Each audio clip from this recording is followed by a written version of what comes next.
como estão? Tudo bem? Espero que sim. Olha só, joguei novamente esses dias a segunda parte do The Last of Us. Tenho essa mídia física, comprei logo quando houve o lançamento, porque eu queria muito a mídia desta forma, né? Uma edição especial, vem na caixinha, acompanha um artbook.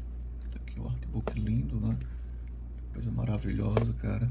Este artbook. E é interessante estar recordando isso aqui e ter zerado novamente. Hoje se chama militar, né? Na minha época era zerar The Last of Us Parte 2 e tá mexendo aqui nesta mídia física porque foi anunciado que o Alan Wake Parte 2 não terá mídia física. Então, isso não é o futuro, isso já é o presente. Poucos jogos, eu acredito, os independentes, os menores, já não tinham mídia física, até aí ok. Mas agora, pelo que eu venho percebendo, esses triple A, como se chama, eles também aparentemente começarão a ser lançados assim sem mídia física. Eu tenho medo disso, eu tenho receio da extinção total de mídia física de videogames, porque a gente tem que confiar na existência desses dados em um servidor para download recorrente, acaso você não fique ali guardando aqueles jogos e investindo em HDs externos. Então fiquei pensando muito sobre isso. O fim talvez em breve, definitivo, olha só, da mídia física, cara. Isso aqui é interessante. Isso aqui seria uma concepção de que o Joel teria uma namorada em The Last of Us Part 2, que foi o que não aconteceu. Isso aqui é uma concepção artística que seria desse momento na festa com a Ellie e com a Dina.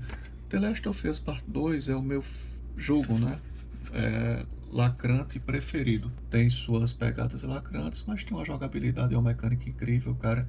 E uma história muito bacana. E as histórias de fundo mais bacanas ainda. O que eu quero dizer por história de fundo? Algo que eu gosto muito em jogos eletrônicos não é a história principal, mas é a história não vista. É a história que a gente tem que subentender por meio de coleção de itens, de fragmentos de história. No primeiro The Last of Us, nós tivemos a figura do Ish.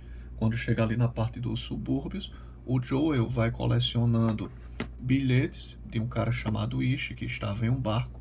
Depois ele vai para o esgoto. Do esgoto ele vai para uma região que serve como bunker. Conhece as pessoas de uma cidade, um subúrbio residencial. Leva essas pessoas para viver com ele em segurança. Depois a coisa ali acaba dando merda, né? Como sempre. E a gente não conhece o Ish, a gente não vê sequer uma fotografia do Ish, mas a gente vai colecionando a história dele. E aqui em The Last of Us Parte 2 nós tivemos uma coleção de história, né? Muito bacana. A que eu mais gostei é quando a gente chega em Hillcrest e nós começamos a colecionar a história do Boris Legazov, um exímio arqueiro que mata, né, executa muitos instaladores com arco em razão do silêncio para não despertar a atenção dos instaladores, que são cegos, né?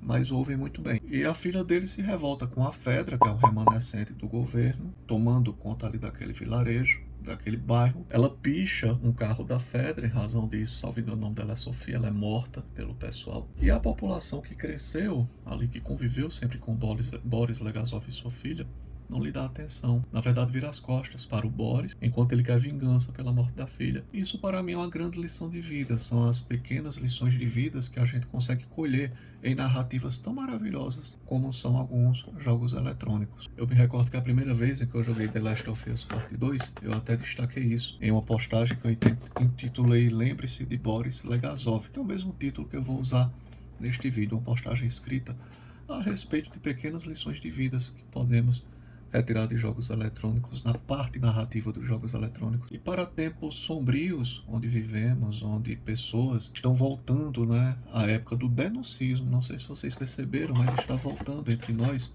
a época do denuncismo, pessoas denunciando outras pessoas próximas pela prática de atos antidemocráticos. Eu falo isso porque este dia eu escutei um relato meio tenebroso de um amigo meu de trabalho, onde ele disse que estava se insurgindo contra o que ele acredita que é um avanço do totalitarismo em nosso país. E a outra parte do colóquio disse que ele estava delirando, que não existe autoritarismo sendo implantado em nosso país, que havia autoritarismo antes, mas agora estamos numa época, ele não falou dessa forma, mas eu penso que na cabecinha dele é assim, uma época de pleno amor. Então ele insistiu na conversa, e este cara que estava conversando com ele disse: você deveria ter cuidado com isso, porque você pode até perder o seu emprego, você é servidor público, por estar com esse tipo de papo antidemocrático. Olha a que nível chegou.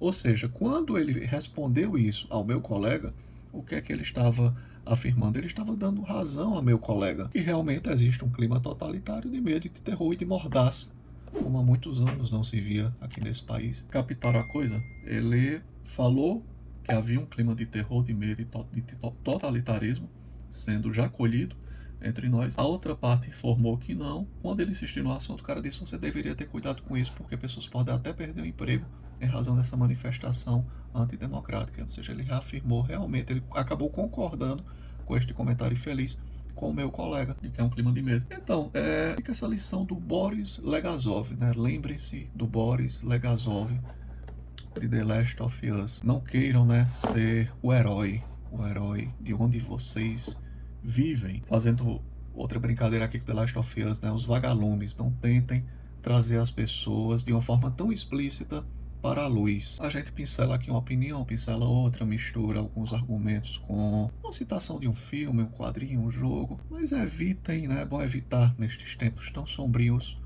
combates, embates com pessoas tão medrosas ou que já tiveram a mente tão laceada por essa lavagem cerebral tão intensa. Fica o recado, lembrem-se de Boris Legazov, muito bacana zerar novamente este joguinho e colher novamente o ensinamento do Boris Legazov.